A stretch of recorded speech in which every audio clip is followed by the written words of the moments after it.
At about 3:45 yesterday afternoon, the National Weather Service recorded 43-mile-per-hour winds in Quincy. Around that time, repeated strong wind gusts tore off this gym roof at Ancient Lakes Elementary School. Campus security cameras captured the roof curling into the air from 3 different angles. The secretary said it looked like on the video somebody had just turned over a tortilla from a pan. Superintendent John Boyd told me teachers were inside when the roof blew off, but thankfully no one was hurt. It looked as if a contractor had neatly pulled the roof off and there was not a single piece of debris on the floor. The building was the district's historic Quincy Middle School, but the school board approved a $13 million bond package to turn it into Ancient Lakes Elementary School. Boyd says the roof is 30 years old and did not get any upgrades during the remodel.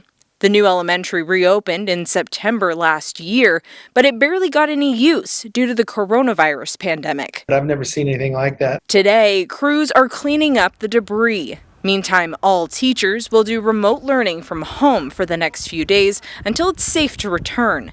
Boyd says the district hoped to reopen school by November 10th for kindergarten through 2nd grade students. We're hoping to get that area repaired by that time, so the board's going to pass an emergency resolution to get the work done and expedite it so we can get that done. Amanda Rowley, KREM 2 News.